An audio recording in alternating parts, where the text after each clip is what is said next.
Yes, very good morning students. Welcome back our day 21 classes. Day 21. ಕಳೆದ ತರಗತಿಯಲ್ಲಿ ವ್ಯಾಕರಣ ಅಂಶವನ್ನು ನೋಡ್ತಾ ಇದ್ದೀವಿ ನಾವು. ಹೌದಾ? ವ್ಯಾಕರಣ ಅಂಶ.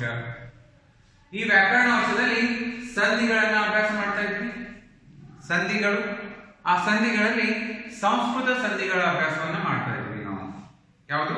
ಸಂಸ್ಕೃತ ಸಂಧಿಗಳು.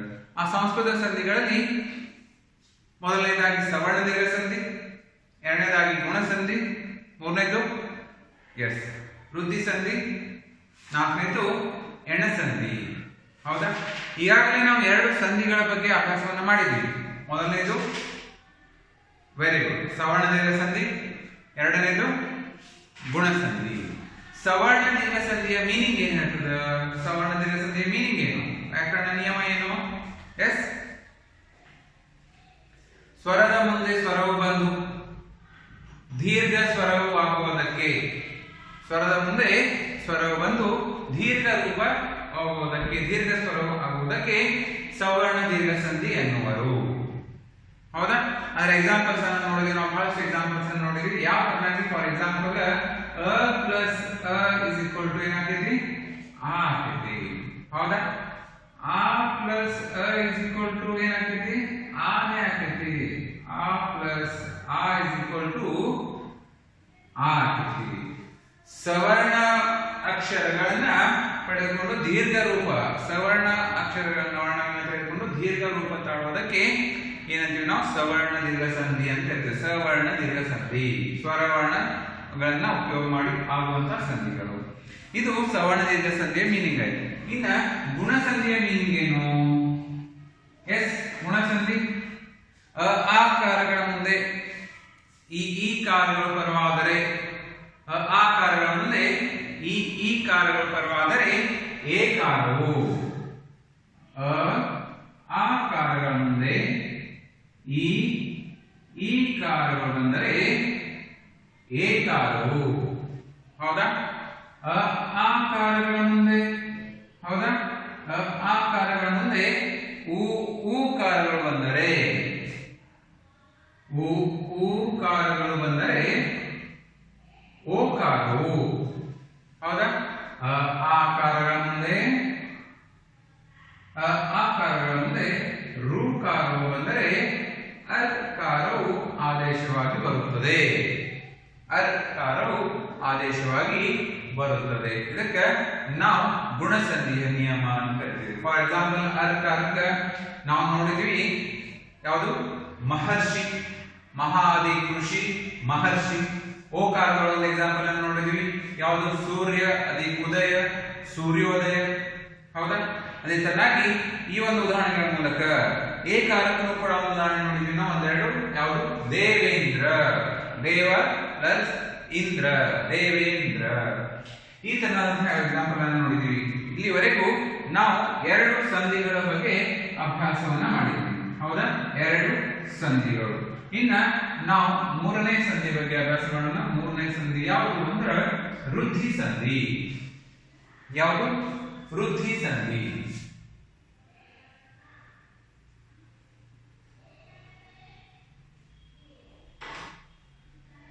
ವೃದ್ಧಿ ಸಂಧಿ. ಎಸ್, ಈ ವೃದ್ಧಿ ಸಂಧಿಯ ನಿಯಮ, ವೃದ್ಧಿ ಸಂಧಿಯ ನಿಯಮ ಏನ್ ಹೇಳ್ತದೆ ಅಂದ್ರೆ ಮೀನಿಂಗ್ ಆ ಕಾರಗಳ ಮುಂದೆ ಬರ್ಕೊಡ್ರಿ.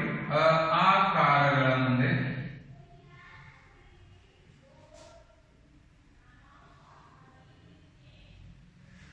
ಆ ಕಾರಗಳ ಮುಂದೆ ಎಸ್ ಐ ಕಾರವು ಬಂದರೆ,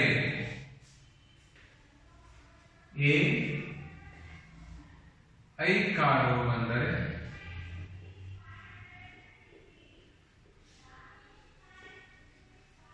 ಐ ಕಾರವು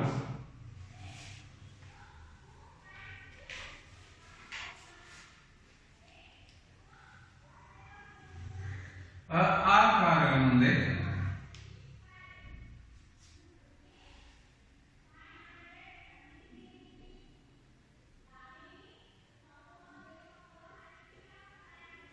ಆ ಕಾರಗಳ ಮುಂದೆ ಬರ್ಕೊಳ್ರಿ.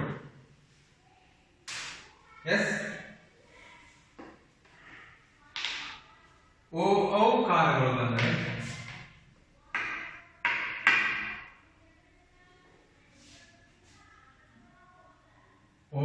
ಔಕಾರಗಳು ಬಂದರೆ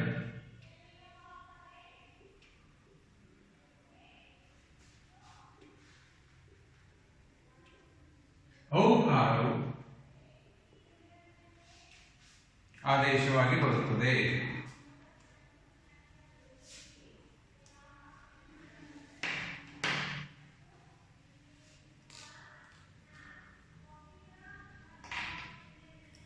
ಆದೇಶವಾಗಿ ಬರುವುದಕ್ಕೆ ವೃದ್ಧಿ ಸಂಧಿ ಎನ್ನುವರು.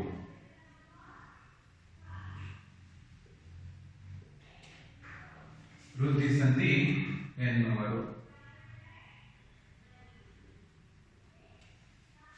ಹೌದಾ? ಎಸ್, ಮೀನಿಂಗ್ ನೋಡ್ರಿ. ಆ ಕಾರಗಳ ಮುಂದೆ ಐ ಕಾರಗಳು ಬಂದರೆ, ಆ ಕಾರಗಳ ಮುಂದೆ ಐ ಕಾರಗಳು ಬಂದರೆ ಐಕಾರವು ಆ ಕಾರಗಳ ಮುಂದೆ ಔಕಾರಗಳು ಬಂದರೆ ಔಕಾರವು ಆದೇಶವಾಗಿ ಬರುವುದಕ್ಕೆ ವೃದ್ಧಿ ಸಂಧಿ ಎನ್ನುವರು. ಇದು ಮೀನಿಂಗ್. ಹೌದಾ? ಯಾವ ತರನಾಗಿ ನಾವು ಗುಣಸಂಧಿ ಒಳಗೆ ನೋಡಿದ್ವಿ. ನಾವು ಯಾವ ತರನಾಗಿ ಆ ಕಾರಗಳ ಮುಂದೆ ಈ ಕಾರಗಳು ಬಂದರೆ ಏ ಕಾರವಾಗುತ್ತದೆ, ಆ ಕಾರಗಳ ಮುಂದೆ ಉ ಕಾರಗಳು ಬಂದರೆ ಎಸ್ ಓ ಕಾರವಾಗುತ್ತದೆ, ಮತ್ತು ಆ ಕಾರಗಳ ಮುಂದೆ ರು ಕಾರ ಬಂದರೆ ಅರ್ಕಾರವು ಆದೇಶವಾಗಿ ಬರುತ್ತದೆ. ಅದೇ ತರನಾಗಿ ವೃದ್ಧಿ ಸಂಧಿಯಲ್ಲಿ ಆ ಕಾರಗಳ ಮುಂದೆ ಐ ಕಾರವು ಬಂದರೆ ಐಕಾರವು, ಮತ್ತು ಆ ಕಾರಗಳ ಮುಂದೆ ಔಕಾರಗಳು ಬಂದರೆ ಔಕಾರವು ಆದೇಶವಾಗಿ ಬರುತ್ತದೆ. ಆದ್ದರಿಂದ ನಾವು ಇದನ್ನ ವೃದ್ಧಿ ಸಂಧಿ ಎನ್ನುವರು. ಇದಕ್ಕೆ ನಾವು ವೃದ್ಧಿ ಸಂಧಿ ಎನ್ನುತ್ತೇವೆ. ಇನ್ನ ಈ ವೃದ್ಧಿ ಸಂಧಿಯ ಒಂದು ಎಕ್ಸಾಂಪಲ್ ಅನ್ನು ನೋಡಿದ್ರೆ ಗೊತ್ತಾಗ್ತದೆ ನಿಮಗೆ. ಹೌದಾ? ಎಕ್ಸಾಂಪಲ್ ಅಂದ್ರೆ ಒಂದು ರೂಲ್ಸ್ ಯಾವ ತರ ನಾವು ಪ್ಲಸ್ ಅಂತ ಕೊಟ್ಟಿದ್ದೀವಲ್ಲ, ಅದೇ ತರನಾಗಿ ಇದರಿಂದಲೂ ಕೂಡ ನಾವು ರೂಲ್ಸ್ ಅನ್ನ ಬರೀಬಹುದು. ಸಿ ಯಾವ ತರನಾಗಿ ಸ್ಲ್ಯಾಶ್ ಆ ಪ್ಲಸ್ ಐ ಕಾರವು ಬಂದರೆ ಅದರ ಮುಂದೆ ಇಸ್ ಈಕ್ವಲ್ ಟು ಏನ್ ಬರ್ತದೆ? ಐ ಕಾರವು. ಹೌದಾ? ನೆಕ್ಸ್ಟ್ ಆ ಕಾರಗಳ ಮುಂದೆ ಔಕಾರಗಳು ಬಂದರೆ ಔಕಾರವು. ಹೌದಾ? ಎಸ್, ಔಕಾರಗಳ ಮುಂದೆ ಔಕಾರ ಆದೇಶವಾಗಿ ಬರುತ್ತದೆ. ಇನ್ನ ಎಕ್ಸಾಂಪಲ್ ಅನ್ನ ನೋಡಿದ್ರೆ ಗೊತ್ತಾಗುತ್ತೆ ಬಿಡಿಸಿದ್ರೆ. ಹೌದಾ? ಏನ್ ಎಕ್ಸಾಂಪಲ್ಸ್ ಇದ್ರೊಳಗೆ ಯಾವ ಎಕ್ಸಾಂಪಲ್ಸ್ ಅನ್ನು ನಾವು ಬಿಡಿಸಬಹುದು ಅಂದ್ರೆ, ಸಿ ಲೋಕೈಕ ವೀರ ರಾಜೇಶ್ವರ್ಯ ಮಹೇಶ್ವರ್ಯ. ಹೌದಾ? ಅವನು ವನೌಷಧಿ. ಸಿ ಲೋಕೈಕ ವೀರ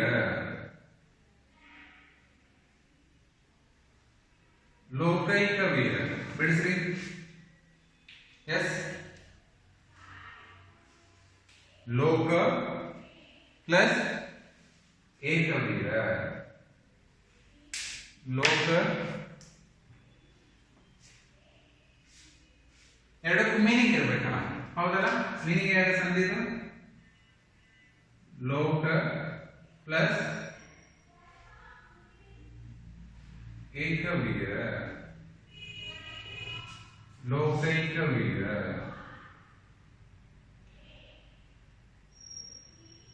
ಲೋಕೈಕ ವೀರ. ಹೌದಾ? ಲೋಕ ಪ್ಲಸ್ ಏಕವೀರ, ಲೋಕೈಕ ವೀರ. ಇನ್ನ ನಮ್ಮ ಸಂಧಿಯ ಪ್ರಕಾರ ಏನ್ ಹೇಳ್ತಿದ್ವಿ ನೋಡಿ. ಸಂಧಿಯ ಪ್ರಕಾರ ರೂಲ್ಸ್ ಏನ್ ಹೇಳ್ತದ? ಆ ಕಾರಗಳ ಮುಂದೆ ಆ ಕಾರಗಳ ಪೂರ್ವ ಪದದ ಕೊನೆಯ ಸ್ವರ ಯಾವ್ದೈತಿ? ಪೂರ್ವ ಪದದ ಕೊನೆಯ ಸ್ವರ ಕ ಅಂದ್ರೆ ಹೌದಾ? ಆ ಕಾರಗಳು ಬಂದೈತಿ. ಅಥವಾ ಆ ಐತಿ ಅಂದ್ರೆ ಇದ್ರೊಳಗೆ ಏನೈತಿ? ಅಂತ ಹೇಳ್ಕೊಂಡಿದೀವಿ. ಹೌದಾ? ಇನ್ನು ಉತ್ತರ ಪದದ ಆದಿ ಸ್ವರದೊಳಗಡೆ ಏನ್ ಬಂದಿದೆ? ಫಸ್ಟಿಗೆ ಎ. ಆ ಕಾರಗಳ ಮುಂದೆ ಐ ಕಾರಗಳು ಬಂದರೆ ಆ ಕಾರಗಳನ್ನ ಏನ್ ಕೊಡ್ತಾ ಇದ್ವಿ ನಿಮಗೆ? ಅಥವಾ ಆ ಮುಂದೆ ಎ ಅಥವಾ ಐ ಇವೆರಡರ ಬರ್ತವೆ. ಮತ್ತೆ ಆ ಎರಡು ಬರಂಗಿಲ್ಲ, ಎರಡು ಹೇಳ್ತಿದ್ವಿ ನೋಡ್ರಿ. ಅರೆ ಬರ್ತದೆ ಒಂದು, ಆರೆ ಬರ್ತದೆ ಒಂದು, ಅದ್ರ ಮುಂದೆ ಏರೆ ಬರ್ತದೆ ಒಂದು, ಐಯರೆ ಬರ್ತದೆ ಒಂದು, ಈ ತರ.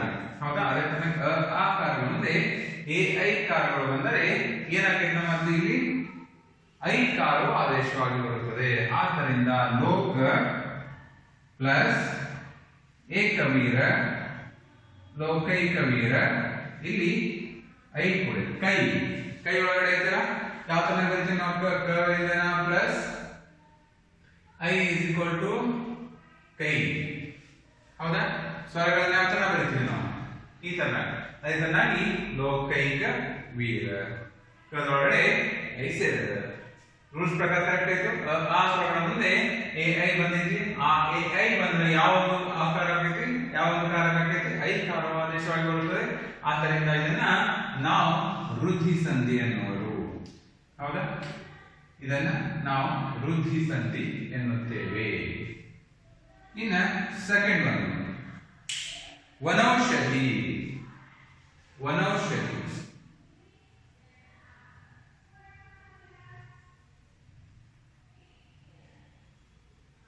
ವನೌಷಧಿ ಬಿಡಿಸಿ. ಎಸ್, ವನ, ವನ ಅಂದ್ರೆ ಅರಣ್ಯ ಅಂತ ಹೇಳ್ತೀವಿ. ಔಷಧಿ, ಔಷಧಿ ಅಂದ್ರೆ ಎಸ್, ಎರಡು ಮೀನಿಂಗ್ ಅದನ್ನ. ಈ ಪದಗಳನ್ನ ಬಿಡಿಸುವಾಗ ಒಂದೇ ಒಂದು ನೀವು ಲಕ್ಷ್ಯ ಕೊಡಬೇಕು. ಆ ಬಿಡಿಸುವಂತ ಪದಕ್ಕೆ ಎರಡು ಕೂಡ ಮೀನಿಂಗ್ ಇರ್ತಾವ, ಆ ಎರಡು ಕೂಡ ಅರ್ಥ ಇರ್ತಾವ. ಲೋಕ ಅಂದ್ರೆ ಎಸ್ ಜಗತ್ತು, ಏಕವೀರ ಅಂದ್ರೆ ಒಬ್ಬ ವೀರ, ಆದ್ದರಿಂದ ಲೋಕೈಕ ವೀರ, ಜಗತ್ತಿಗೆ ಒಬ್ಬ ವೀರ ಅಂತಂದ್ರೆ ಈ ತರ ಪದವನ್ನ ಬಿಡಿಸ್ಬೇಕು. ಹೌದಾ ಸರ್? ಬಿಡಿಸುವುದಾಗ್ಲಿ ಅದನ್ನ ಹೇಳ್ರಿ ಅಂದ್ರೆ ಆ ಪದಗಳನ್ನ ಬಿಡಿಸಿದಾಗ ಎರಡು ಕೂಡ ನಮ್ಮ ಸಂಧಿ ಮೀನಿಂಗ್ ಹೇಳಿದ್ರೆ ಸ್ಟಾರ್ಟಿಂಗ್ ಎರಡು ಅರ್ಥಗಳನ್ನ ಒಳಗೊಂಡ ಪರಸ್ಪರ ಒಂದೇ ಶಬ್ದವು, ಯಾವುದೇ ಅಂತ್ಯವಿಲ್ಲದೆ ಅಥವಾ ಯಾವುದೇ ಪರಸ್ಪರ ಭೇದವಿಲ್ಲದೆ ಅಥವಾ ಯಾವುದೇ ಒಂದು ಗ್ಯಾಪ್ ಅಂತೀವಿ ನಾವು ಇಂಗ್ಲಿಷ್ ಒಳಗಡೆ, ಆ ತರನಾಗಿಲ್ಲದೆ ಕೂಡಿ ಹೇಳೋದಕ್ಕೆ, ಪರಸ್ಪರ ಸೇರಿ ಹೇಳೋದಕ್ಕೆ ನಾವು ಸಂಧಿ ಪದ ಅಂತ ಕರಿತೀವಿ. ಆದ್ದರಿಂದ ಇವೆಲ್ಲ ಪದಗಳು ಒಂದಕ್ಕೊಂದು ಕೂಡಿದಾವ. ಲೋಕೈಕ ವೀರ ಇದರಲ್ಲಿ ಎರಡು ಪದಗಳು ಕೂಡಿದಾವ. ಲೋಕ ಒಂದು ಪದ ಕೂಡಿದ, ಇನ್ನೊಂದು ಏಕ ವೀರ ಅನ್ನೋದನ್ನ ಎರಡು ಪದ ಕೂಡಿದ. ಅದೇ ತರನಾಗಿ ವನೌಷಧಿ ಒಳಗಡೆ ವನ ಒಂದು ಪದವನ್ನ ಕೂಡಿದ್ರೆ ಇನ್ನೊಂದು ಎಸ್ ಔಷಧಿ. ವನ ಪ್ಲಸ್ ಔಷಧಿ ಏನಾಗ್ತೈತಿ? ವನೌಷಧಿ.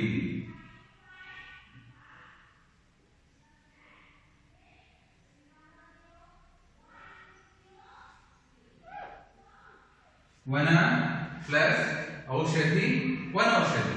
ಇನ್ನ ನೋಡ್ರಿ ನಮ್ಮ ಸಂಧಿ ಪ್ರಕಾರ, ರೂಲ್ಸ್ ಪ್ರಕಾರ ಅಕಾರಗಳ ಮುಂದಂದ್ರ ವನ, ನಾದ ಕೊನೆಯ ಸ್ವರ ಏನೈತಿ ಅ ಐತಿ. ವನ ಕೊನೆಯ ಸ್ವರ, ಪೂರ್ವಪದ ಕೊನೆಯ ಸ್ವರ ಅ ಬಂದೈತಿ. ಮುಂದಾದ ಮುಂದ ಓ ಸ್ವರ ಬಂದೈತಿ. ಓ, ವನ ಪ್ಲಸ್ ಔಷಧಿ, ವನೌಷಧಿ. ಆ ಕಾರಗಳ ಮುಂದೆ ಓಕಾರಗಳು ಬಂದರೆ ಔಕಾರ ಆದೇಶವಾಗಿ ಬರುತ್ತದೆ. ಆದ್ದರಿಂದ ವನೌಷಧಿಯಲ್ಲಿ ಏನನ್ನ ಕೂಡಿದೆ? ಅವು ಅನ್ನುವಂತ ಸ್ವರವನ್ನ ತಂದದ. ಆದ್ದರಿಂದ ಈ ವನೌಷಧಿ ಯಾವ ಸಂಧಿ ಅಂದ್ರೆ ವೃದ್ಧಿ ಸಂಧಿ ಅಂತ ನಾವು ಹೇಳ್ತಾ ಇದ್ವಿ. ಹೌದಾ? ವೃದ್ಧಿ ಸಂಧಿ. ಈ ಸಂಧಿಗಳ ನಿಯಮ ಇಟ್ಕೊಂಡ್ಬಿಟ್ರೆ ಸಂಧಿಗಳು ಬಂದ ಹಾಗೆ ನಿಮ್ಗೆ ಎಂತ ಪದನೇ ಕೊಡ್ಲಿ, ಯಾವುದೇ ಪದ ಕೊಟ್ಟರು ಕೂಡ ಆ ಪದಗಳನ್ನ ಈ ಸಂಧಿ ನಿಯಮದ ಮೇಲೆ ನೋಡ್ಬೇಕು. ಶ್ರವಣ ದೀರ್ಘ ಸಂಧಿಯಲ್ಲಿ ಏನು ಅಂತ ಅನ್ಸಿದ್ರೆ ನಿಯಮ ನಿಮ್ಗೆ ಗೊತ್ತಿರ್ಬೇಕು. ಸ್ವರದ ಮುಂದೆ ಸ್ವರ ಬಂದು ದೀರ್ಘ ಸ್ವರ ಆದ್ರೆ ಅದು ಶ್ರವಣ ದೀರ್ಘ ಸಂಧಿ. ಅದನ್ನ ಪದವನ್ನ ಮೊದಲು ಬಿಡಿಸ್ಬೇಕು. ಆ ಬಿಡಿಸಿದ ತಕ್ಷಣ ನೀವು ಅದರೊಳಗಡೆ ಯಾವ್ದು ಪೂರ್ವ ಪದ ಯಾವ್ದು, ಉತ್ತರ ಪದ ಯಾವ್ದು, ಏನ್ ಬಂದದ, ಏನ್ ಲೋಪ ಆಗಿದೆ, ಯಾವ್ದು ಅನ್ನೋದನ್ನೆಲ್ಲ ಕೂಡ ನೀವು ನೋಡ್ಬೇಕಾಗ್ತದೆ. ಅದೇ ತರನಾಗಿ ಇಲ್ಲಿ ಗುಣಸಂಧಿ ಮುಂದೆ ಹೇಳಿದ್ರೆ ನಾವು ಯಾವುದು ಆ ಕಾರ ಮುಂದೆ ಈ ಕಾರ ಬಂದ್ರೆ ಏ ಕಾರ ಆಕೈತಿ. ಆ ಕಾರ ಮುಂದೆ ಎಸ್ ವೆರಿ ಗುಡ್. ಓ ಕಾರಗಳು ಅಂದ್ರೆ ಓ ಕಾರ ಆಕೈತಿ. ಅದೇ ತರನಾಗಿ ಆ ಕಾರಗಳ ಮುಂದೆ ಋಕಾರ ಬಂದ್ರೆ ಎಸ್ ಅರಕಾರ ಆದೇಶ ಬರ್ತದೆ. ತರನಾಗಿ ಒಣ ವೃದ್ಧಿ ಸಂಧಿ. ವೃದ್ಧಿ ಸಂಧಿಯಲ್ಲಿ ಆ ಕಾರಗಳ ಮುಂದೆ ಐ ಕಾರಗಳು ಬಂದರೆ ಐಕಾರ, ಆ ಕಾರಗಳ ಮುಂದೆ ಬಂದರೆ ಆ ಕಾರಗಳ ಮುಂದೆ ಓ ಕಾರಗಳು ಬಂದರೆ ಓಕಾರ ಬರುವುದು, ಆದೇಶವಾಗಿ ಬರುವುದಕ್ಕೆ ವೃದ್ಧಿ ಸಂಧಿ ಎನ್ನುವರು ಅಂತ ಹೇಳ್ತಾ ಇದ್ದೀವಿ ನಾವು. ಹೌದಾ? ಎಸ್, ಸಾರಿ. ಮೂರನೇದು ವಿದ್ಯಾವರ್ಧನ ಅಥವಾ ವಿದ್ಯಾಕದನ ಮತ್ತು ದಿವ್ಯಾಂಗದ ಮಹದೌರ್ಯ. ಮಹದೌರ್ಯ ಈ ತರನಾಗಿ ಉದಾಹರಣೆಗಳದಾವ. ಈ ಉದಾಹರಣೆಗಳಲ್ಲಿ ಕೆಲವೊಂದು ಉದಾಹರಣೆಗಳನ್ನ ನಾವು ಹೋಮ್ವರ್ಕ್ ಅನ್ನ ತೆಗೆದುಕೊಳ್ಳೋಣ, ಅದನ್ನ ಬಿಡಿಸುವಂತ ಪ್ರಯತ್ನವನ್ನ ಮಾಡಿ. ಓಕೆ, ಆ ಪದಗಳು ಯಾವ್ಯಾವ ಅಂದ್ರೆ ಸಿ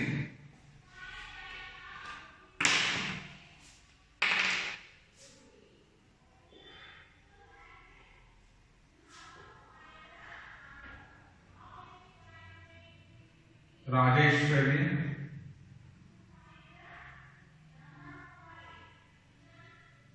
ರಾಜೇಶ್ವರಿ. Second one Maheshwari,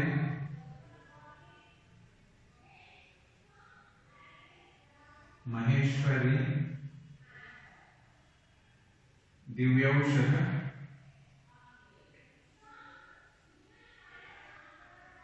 ದಿವ್ಯೌಷಧ.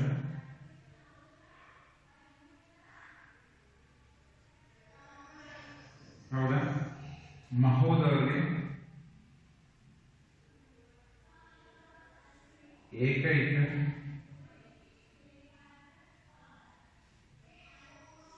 ವಿದ್ವಾನ್,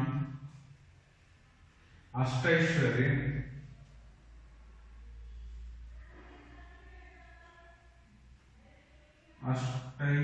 ಅಷ್ಟೈಶ್ವರ್ಯ.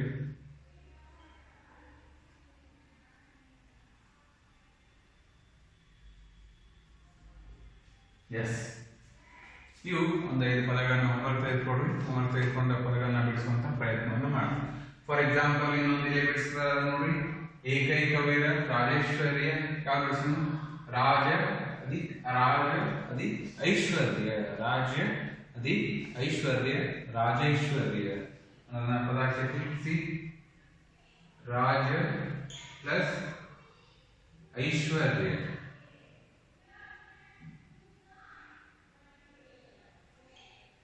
ಐಶ್ವರ್ಯ.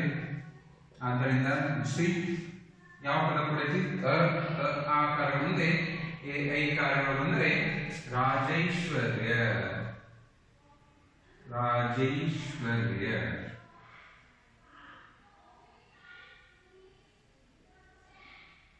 ರಾಜೇಶ್ವರ್ಯ. ಇಲ್ಲಿ ಐ ಅನ್ನುವಂತಹ ಪದವನ್ನ ಸ್ವರವನ್ನ ಕೂಡಿದೆ ಐ. ಹೌದಾ? ಅದೇ ತರನಾಗಿ ಏಕೈಕ, ಏಕ ಅದಿ ಏಕ, ಏಕ ಕದಿಂದ ಸ್ವರ ಯಾವುದು? ಅ. ಮತ್ತೆ ಪ್ಲಸ್ ಏಕೈಕ, ಏಕ ಎ ಮುಂದೆ ಎ ಬಂದ್ರೆ ಏನ್ ಬರ್ತದೆ? ಐ ಬರ್ತದೆ. ಏಕೈಕ. ಹೌದು, ಕೈ ಹಾಕಿರ್ತದೆ. ಈ ತರ ಪದಗಳನ್ನ ಬಿಡಿಸುವಂತ ಪ್ರಯತ್ನವನ್ನ ಮಾಡಿ.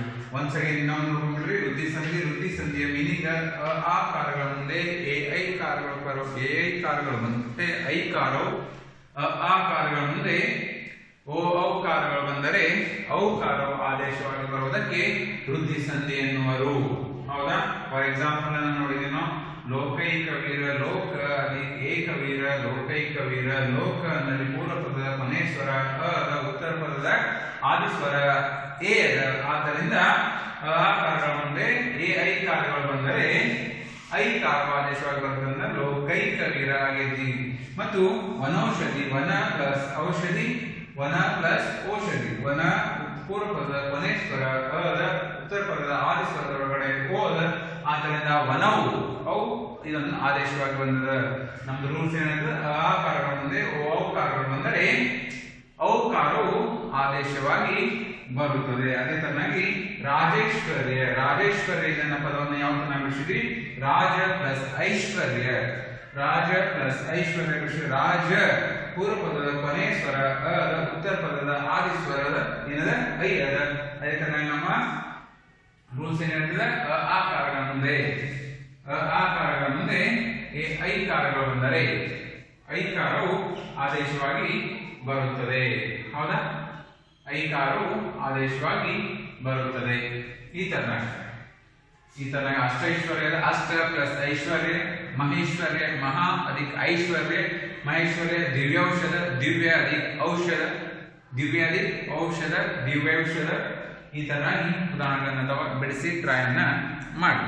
ಓಕೆ, ನೆಕ್ಸ್ಟ್ ಒನ್ ಎಣಸಂಧಿ. ಒಂದು ಎಣಸಂಧಿ, ಎಣಸಂಧಿ ಒಂದು ಅಭ್ಯಾಸ ಮಾಡೋದು. ಇದನ್ನ ಬರ್ಕೊಂಡ್ರೆ ಎಲ್ಲ ಮೀನಿಂಗ್ ಎಲ್ಲ ಎಕ್ಸಾಂಪಲ್ಸ್ ಬರ್ಕೊಡ್ರಿ, ಮೀನಿಂಗ್ಸ್ ಬರ್ಕೊಡ್ರಿ ಅಂತ ಹೇಳಿದ ನಾನು ಬರುವಾಗಲೇ. ಎಕ್ಸಾಂಪಲ್ಸ್ ಬರ್ಕೊಡ್ರಿ, ಹೋಮ್ವರ್ಕ್ ಬರ್ಕೊಡ್ರಿ, ಹೋಮ್ವರ್ಕ್ ಅನ್ನ ಬಿಡಿಸುವಂತ ಪ್ರಯತ್ನವನ್ನ ಮಾಡಿ. ಎಸ್, ಪಾಸ್ ಮಾಡಿ ಬರ್ಕೊಡ್ರಿ. ಓಕೆ, ಹೋಮ್ವರ್ಕ್ 5 ಪದಗಳನ್ನ ಬಿಟ್ಟಿದ್ದೀನಿ, ಅದನ್ನು ಕೂಡ ಬರೆಯುವಂತ ಬಿಡಿಸುವಂತ ಪ್ರಯತ್ನವನ್ನ ಮಾಡಿ. Next, shall I write this one? Okay. Next, ಎಣಸಂಧಿ. ಎಣಸಂಧಿ ಮೀನಿಂಗ್ ಏನಾಗ್ತದೆ? ಎಣಸಂಧಿಯ ಉದಾಹರಣೆಗಳು ಯಾವುವು? ಎಣಸಂಧಿ ಯಾವ ತರನಾಗಿ ಕ್ರಿಯೆಗೆ ಆಗ್ತೈತಿ ಅನ್ನೋದನ್ನ ನಾವು ನೋಡೋಣ. ಎಣಸಂಧಿ ಮೀನಿಂಗ್, ಇದರ ಮೀನಿಂಗ್ ಎಲ್ಲ ಓದ್ತಾ ಇರಬೇಕು. ಅಂದ್ರೆ ಇಲ್ಲ ಅಂದ್ರೆ ನೋ ಮೀನಿಂಗ್ ಎಲ್ಲಿವರೆಗೂ ಬರೋದಿಲ್ಲ ಅಲ್ಲಿವರೆಗೂ ಸಂಧಿ ಬರೋದಿಲ್ಲ ಅಂತ ಹೇಳ್ತಾ ಇದ್ದೀನಿ ನಾನು ಮೇಲಿನ ಮೇಲೆ. ಮೀನಿಂಗ್ ಅನ್ನ ಹಾಕೊಡು. ಎಣಸಂಧಿ,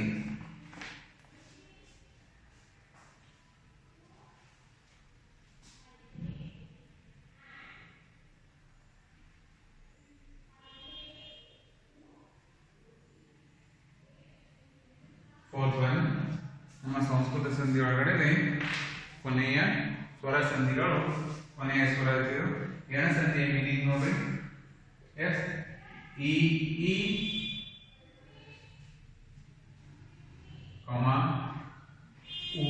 ಉ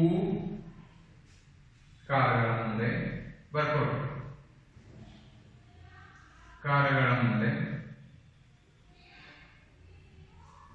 ಈ ಉ ಕಾರಗಳ ಮುಂದೆ ಸವರ್ಣಗಳಲ್ಲದ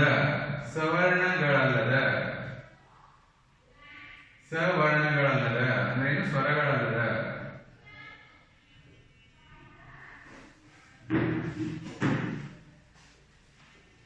ಸವರ್ಣಗಳಲ್ಲದ ಸ್ವರಗಳು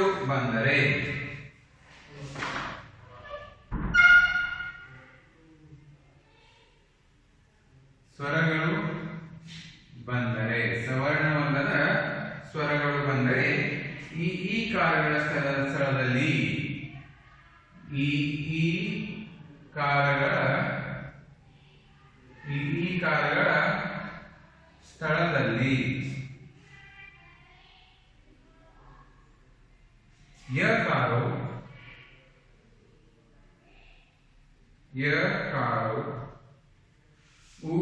ಕಾರಗಳ ಸ್ಥಳದಲ್ಲಿ ಕಾರಗಳ ಸ್ಥಳದಲ್ಲಿ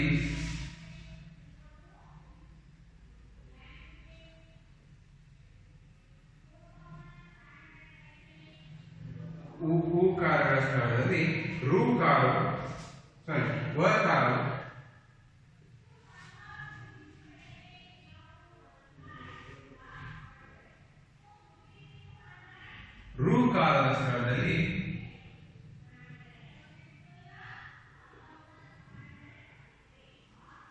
ಋಕಾರದ ಸ್ಥಳದಲ್ಲಿ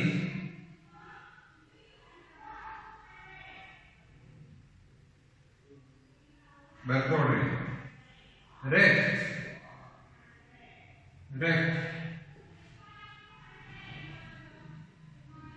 ರೆಕ್ತವು ಆದೇಶವಾಗಿ ಬರುವುದು. ಆದೇಶವಾಗಿ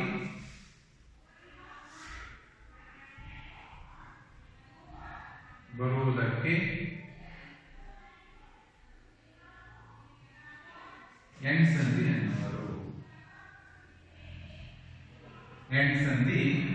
ಎನ್ನುವರು. ಹೌದಾ? ಎಸ್, ಇದರ ರೂಲ್ಸ್ ನೋಡ್ರಿ. ನಾವು ಏನ್ ರೂಲ್ಸ್ ಅನ್ನ ಬಿಡಿಸಿದ್ವಿ? ಸಂಧಿ ಪದದ ರೂಲ್ಸ್. ಇಲ್ಲೇ ನೋಡ್ರಿ, ಈ ಬಂದ್ರೆ ಈ ಪ್ಲಸ್ ಆ ಉ ಬಂದರೆ ಯಕಾರ. ಉ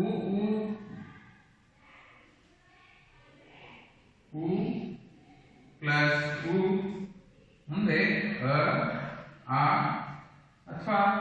ಈ ಕಾರೋ ಬಂದರೆ ವಕಾರೋ. ಒಂದೇ ಸೆಕೆಂಡ್ ಇದನ್ನು ತೀರ್ಸ್ಬಿಡ್ತೀನಿ ನಾನು, ಯಾವ ವ್ಯಾಕರಣ ಬರುತ್ತಲ್ಲ ಅಂತಂದು. ಋಕಾರ ಮುಂದೆ ಆ ಈ ಉ ಕಾರಗಳು ಬಂದರೆ ಎಸ್ ರಕಾರೋ. ನೋಡ್ರಿ, ಒಂದು ಸ್ವಲ್ಪ ಮೀನಿಂಗ್ ದೊಡ್ಡದು. ಯಾವ ತರನಾಗಿ ಈ ಉ ಕಾರಗಳ ಮುಂದೆ ಉ ಕಾರಗಳ ಮುಂದೆ ಸ್ವರ್ಣವಲ್ಲದ ಸ್ವರಗಳು ಬಂದರೆ, ಸ್ವರ್ಣವಲ್ಲದ ಸ್ವರಗಳು ಬಂದರೆ ಯಾವ ತರನಾಗಿ ಅಂದ್ರೆ ಈ ಕಾರಗಳ ಸ್ಥಳದಲ್ಲಿ ಯಕಾರೋ, ಉ ಕಾರಗಳ ಸ್ಥಳದಲ್ಲಿ ವಕಾರೋ ಮತ್ತು ರು ಕಾರಗಳ ಸ್ಥಳದಲ್ಲಿ ರೆ ಆದೇಶವಾಗಿ ಬರುವುದಕ್ಕೆ ಎಣ್ಸಂಧಿ ಅಂತ ಹೇಳ್ತಾ ಇದ್ದೀವಿ ನಾವು. ಹೌದಾ? ಯಾವ ತರನಾಗಿ ಮೀನಿಂಗ್ ಅದ ಸಿ ಒನ್ಸ್ ಅಗೇನ್. ಈ ಉ ಕಾರಗಳ ಮುಂದೆ ಮೇನ್ ಏನು, ಈ ಉ ಕಾರಗಳ ಮುಂದೆ ಸ್ವರ್ಣವಲ್ಲದ ಸ್ವರಗಳು ಬಂದರೆ, ಸ್ವರ್ಣವಲ್ಲದ ಸ್ವರಗಳು ಬಂದರೆ ಆ ಒಂದು ಸ್ಥಳದಲ್ಲಿ, ಯಾವ ಒಂದು ಸ್ಥಳದಲ್ಲಿ, ಈ ಸ್ಥಳದಲ್ಲಿ ಈ ಕಾರಗಳಲ್ಲಿ ಯಕಾರೋ, ಉ ಕಾರಗಳಲ್ಲಿ ವಕಾರೋ ಮತ್ತು ರು ಕಾರ ಏನಾದ್ರು ಬಂದಿದ್ರೆ ಆ ಸ್ಥಳದಲ್ಲಿ ರೇಕಾರವು ಆದೇಶವಾಗಿ ಬರುತ್ತದೆ. ಅದಕ್ಕೆ ನಾವೇನಂತ ಕರಿತಾ ಇದೀವಿ, ಎಣ್ಸಂಧಿ ಅಂತ ಕರಿತಾ ಇದೀವಿ. ಹೌದಾ? ಮೋರ್ ಇಂಪಾರ್ಟೆಂಟ್ ಯ ವ ರು. ಎಕ್ಸಾಂಪಲ್ಸ್ ಅಲ್ಲಿ ನೋಡೋಣ. ಎಕ್ಸಾಂಪಲ್ ಒಳಗಡೆ ಸಿ ಯಾವ ಚೆನ್ನಾಗಿ ಅಂದ್ರೆ ಅತ್ಯಂತ,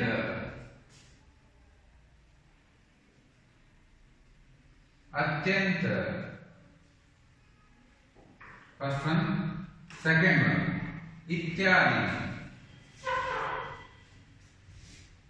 ಥರ್ಡ್ ಒನ್ ಮನ್ವಂತರ,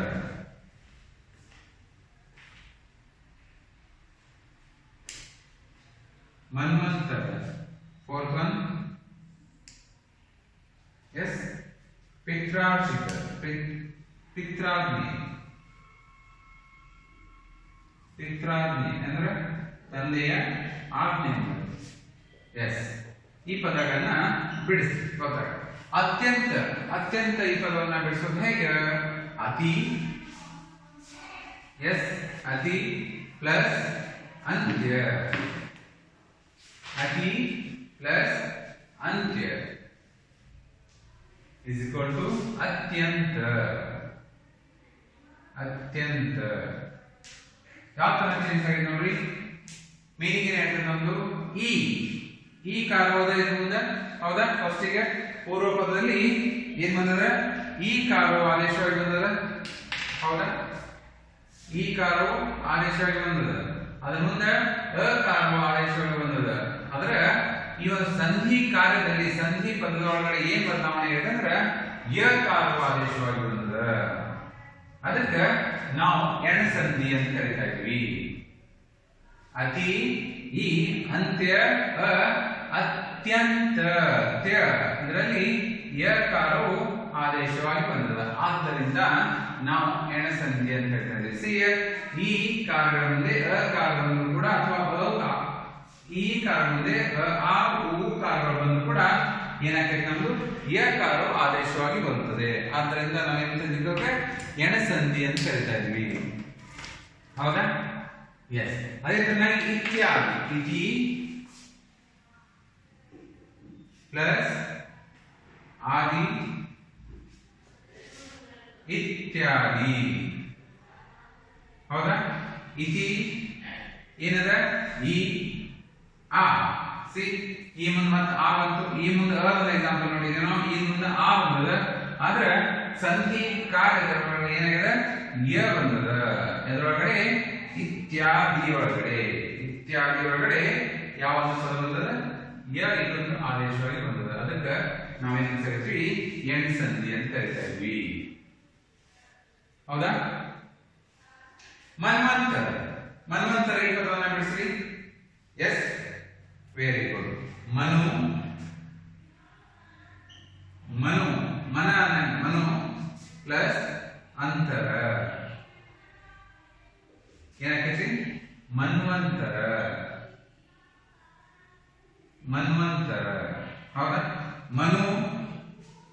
ಯಾವ ಸ್ವರ ಐತಿ ಪೂರ್ವ ಪದ ಕೊನೆಯ ಸ್ವರದಲ್ಲಿ ಉ ಪ್ಲಸ್ ಅ ಉ ಪ್ಲಸ್ ಅ ಸಿ ಉ ಪ್ಲಸ್ ಅ ಏನ್ ಬರಬೇಕು ನಮ್ದು ಎಸ್ ಉ ಪ್ಲಸ್ ಅ ಕಾರ ಏನ್ ಬರ್ತದೆ ವ ಕಾರ ಆದೇಶ ಬರ್ತದೆ ಆದ್ದರಿಂದ ಇಲ್ಲಿ ಸಂಧಿ ಒಳಗಡೆ ಏನ್ ಬರ್ತದೆ ವೆರಿ ಗುಡ್ ಮನ್ವಂತರ ವ ಒಳಗಡೆ ಕೂಡಿ ಬರ್ತದೆ ಮನ್ವಂತರ ಆದ್ದರಿಂದ ಇದನ್ನ ಎಣ್ ಸಂಧಿ ಅಂತ ಕರಿತಾ ಇದ್ವಿ ಹೌದಾ ಇನ್ನ ಪಿತ್ರಾಜ್ಞೆ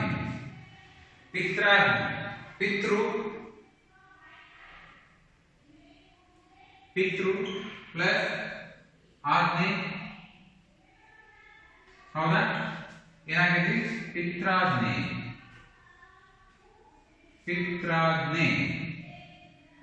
ಎಸ್ ಏನೇನು ಬದಲಾವಣೆ ಆಗಿದೆ ಇದರೊಳಗಡೆ ಸಿ ಪಿತೃ ಯಾವ ತರ ಬಂದ ಪಿತೃ ಒಳಗಡೆ ರು ಅನ್ನುವಂತ ಸ್ವರ ಅದ ಹೌದಾ ಪಿತೃ ಅನ್ನುವಂಥಲ್ಲಿ ರು ಅನ್ನುವಂತ ಸ್ವರ ಅದ ಓಕೆ ರು ಮುಂದೆ ಅ ಅಥವಾ ಆ ಬಂದ್ರ ಅಥವಾ ಈ ಬಂದ್ರ ಉ ಅಥವಾ ಉ ಬಂದ್ರ ಏನನ್ನ ಆಗ್ತೈತಿ ಅಂದ್ರೆ ರ ಆಗ್ತೈತಿ ಹೌದಾ ರ ಆದ್ದರಿಂದ ಇಲ್ಲಿ ರು ಪ್ಲಸ್ ಆ ಇಸ್ ಈಕ್ವಲ್ ಟು ಪಿತ್ರಾಜಿತ ರ ವ್ಯಂಜನ ಹೆಂಗ್ ಕುಡಿಯತ್ ನೋಡಿ ಎಸ್ ಇದು ಎಣಸಂಧಿ ಉದಾಹರಣೆಗಳು ಈಸಿ ಇದನ್ನ ನೀವು ಮೀನಿಂಗ್ ಅನ್ನ ತಿಳ್ಕೊಂಡ್ರೆ ಉಳಿದ ಎಲ್ಲ ಪದಗಳನ್ನ ಬಿಡಿಸಲಿಕ್ಕೆ ಬರ್ತದೆ ಮತ್ತು ಇದರ ಸಂಧಿಗಳಲ್ಲಿ ಇಂಪಾರ್ಟೆನ್ಸ್ ಏನು ನೀವು ಪದಗಳನ್ನ ಯಾವ ತರ ಬಿಡಿಸ್ತೀರಿ ಅದರ ಮೇಲೆ ಬಹಳ ಇಂಪಾರ್ಟೆಂಟ್ ಸಂಧಿಗಳನ್ನ ಪದಗಳನ್ನ ಬಿಡಿಸಿದ್ರೆ ಸಂಧಿ ತಪ್ಪು ಪದಗಳನ್ನ ಸರಿಯಾಗಿ ಬಿಡಿಸಿದ್ರೆ ಸಂಧಿ ಕರೆಕ್ಟ್ ಬರ್ತದೆ ಹೌದಾ ಆ ಪದಗಳನ್ನ ಬಿಡಿಸುವಲ್ಲಿ ಯಾವ ತರ ಇಂಪಾರ್ಟೆನ್ಸ್ ಅದಕ್ಕೆ ಎರಡಕ್ಕೂ ಕೂಡ ಮೀನಿಂಗ್ ಇರಬೇಕು ಅಂತ ಹೇಳ್ತಾರೆ ನಾವು ಹೌದಾ ಅತಿ ಇತಿ ಮನು ಪಿತೃ ಈ ತರ ಒಂದಕ್ಕೆ ಮೀನಿಂಗ್ ಬಂತು ಒಂದಕ್ಕೆ ಬರಲಿಲ್ಲ ಅಂದ್ರೆ ಸಂಧಿ ಕೆಡಬಿಡ್ತು ಎಸ್ ಇನ್ನು ನೋಡ್ಕೊಂಡ್ಬಿಡ್ರಿ ಎಣಸಂಧಿ ಮೀನಿಂಗ್ ಏನು ಈ ಉ ಕಾರಗಳ ಮುಂದೆ ಕಾರಗಳ ಮುಂದೆ ಸ್ವರ್ಣವಲ್ಲದ ಸ್ವರಗಳು ಬಂದರೆ ಹೌದಾ ಸ್ವರ್ಣವಲ್ಲದ ಸ್ವರಗಳು ಬಂದರೆ ಅಂದರೆ ಏನು ಈ ಕಾರಗಳ ಮುಂದೆ ಯ ಕಾರವು ಹೌದಾ ಯ ಕಾರ ಬಂದ್ರೆ ಉ ಕಾರಗಳ ಮುಂದೆ ವ ಕಾರವು ಬಂದರೆ ಅಥವಾ ಉ ಕಾರಗಳ ಮುಂದೆ ರು ಕಾರ ಬಂದರೆ ಅರ್ ಕಾರವು ಆದೇಶವಾಗಿ ಬರುತ್ತದೆ ಇದಕ್ಕೆ ಎಣಸಂಧಿ ಎನ್ನುವರು ಹೌದಾ ಎಣಸಂಧಿ ಈ ಕಾರಗಳಿಗೆ ಯ ಕಾರ ಉ ಕಾರಗಳಿಗೆ ವ ಕಾರ ರು ಕಾರಕ್ಕೆ ಅರ್ ಅಥವಾ ರೆಫ್ ಪಿತ್ರಾರ್ಜಿತ ರ ವ್ಯಂಜನ ರೆಫ್ ಅಂತ ಹೇಳ್ತೀವಿ ನಾವು ಇದಕ್ಕೆ ಆದೇಶವಾಗಿ ಬರೋದಕ್ಕೆ ನಾವು ಎಣಸಂಧಿ ಅಂತ ಹೇಳ್ತಾ ಇದ್ವಿ 4 ಎಕ್ಸಾಂಪಲ್ ಅನ್ನು ನೋಡಿದ್ವಿ ಒಂದೇದು ಅತ್ಯಂತ ಅತಿ ಪ್ಲಸ್ ಅಂತ್ಯ ಈ ಇಕ್ವಲ್ ಟು ಯ ಅತ್ಯಂತ ಇತಿ ಪ್ಲಸ್ ಆದಿ ಈ ಪ್ಲಸ್ ಆ ಇಕ್ವಲ್ ಟು ಯ ಇತ್ಯಾದಿ ಮನು ಪ್ಲಸ್ ಅಂತರ ಉ ಪ್ಲಸ್ ಅ ವ ಮನ್ವಂತರ ಪಿತೃ ಪ್ಲಸ್ ಆಜ್ಞೆ ರು ಪ್ಲಸ್ ಆ ಇಕ್ವಲ್ ಟು ರ ಪಿತ್ರಾಜ್ಞೆ ಹೌದಾ ಎಸ್ ಈಗ ಒಂದಿಷ್ಟು ಈ ಎಣಸಂಧಿ ಮೇಲೆ ಉದಾಹರಣೆಗಳನ್ನ ನೋಡ್ಕೊಂಡ್ಬಿಡ್ರಿ ಉದಾಹರಣೆಗಳನ್ನ ಕೊಡ್ತೀನಿ ಇದನ್ನ ಬರ್ಕೊಂಡ್ರಿಲ್ಲ ಎಸ್ ಎಕ್ಸಾಂಪಲ್ಸ್ ಬರ್ಕೊಡ್ರಿ ರೂಲ್ಸ್ ಅನ್ನ ಬರ್ಕೊಂಡ್ರಿ ಆ ರೂಲ್ಸ್ ಅನ್ನ ಬರ್ಕೊಂಡು ಪದಗಳನ್ನ ಬಿಡಿಸುವಂತ ಪ್ರಯತ್ನವನ್ನ ಮಾಡಿ ಈಗ ಹೋಮ್ವರ್ಕ್ ತರನಾಗಿ ಒಂದು 5 ಪದಗಳನ್ನ 2 ಪದಗಳನ್ನ ನಾವು ಕೊಡೋಣ ಬಿಡಿಸುವಂತ ಪ್ರಯತ್ನವನ್ನ ಮಾಡಿ okay first one ಗುರುವಾಜ್ಞೆ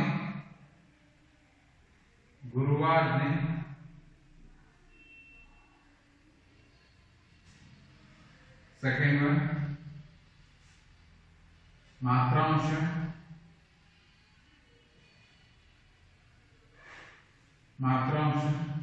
third one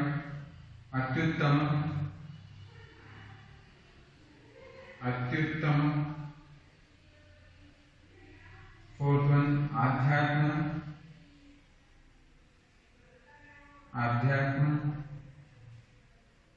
fifth one ಅತ್ಯುಗ್ರ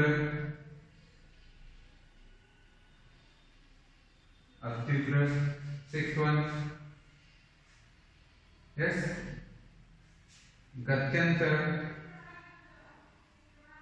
ಗತ್ಯಂತರ. ಹೌದಾ? Yes, etcetera. ಈ ತರನಾಗಿ ನೀವು ಪುಸ್ತಕದೊಳಗಡೆ ಬರುವಂಥದ್ದು ಯಾವುದೇ ಪದಗಳನ್ನ ಬಿಡಿಸಿ ಯಾವ ಸಂಧಿ ಆಗ್ತದೆ ಅನ್ನುವಂಥ ಪ್ರಾಕ್ಟೀಸ್ ಅನ್ನ ಮಾಡಿದ್ರೆ ಸಂಧಿ ಬಹಳಷ್ಟು ಈಸಿ ಇದೆ.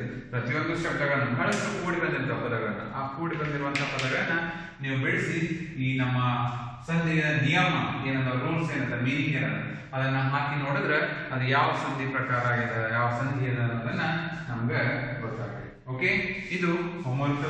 ಗುರಾಜ್ಞೆ, ಮಾತ್ರಾಂಶ, ಅತ್ಯುತ್ತಮ, ಆಧ್ಯಾತ್ಮ, ಅತ್ಯುಗ್ರ ಮತ್ತು ಗತ್ಯಂತರ.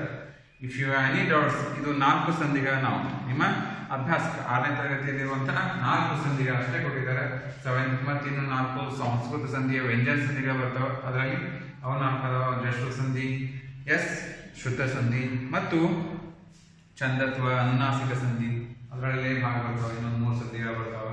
ಅದಾಗಿ ಸಮಾಸಗಳು ಬರ್ತಾವೆ, ಅದು ನೆಕ್ಸ್ಟ್ ಇಯರ್ ಅದ, ಈ ತರನಾಗಿಲ್ಲ. ಇನ್ನು ನಮ್ದು ಅನ್ಯ ದೇಶೀಯ ಪದಗಳ ಭಾಗ ಒಂದು ಉಳಿದ, ಅಷ್ಟಲ್ಲದೆ ಇನ್ನೊಂದು ಏನಾದ್ರು ನಾಮಪದ ಏನಾದ್ರು ನಾವು ಸಿಲೆಬಸ್ ಒಳಗಡೆ ನೋಡ್ತೀವಿ. ನಿಮ್ದೇನದ ಕಂಪ್ಲೀಟ್ ಮಾಡ್ಕೊಡ್ತೀನಿ. If you have any doubts in ಸಂಧಿ you can call me. Okay, thank you.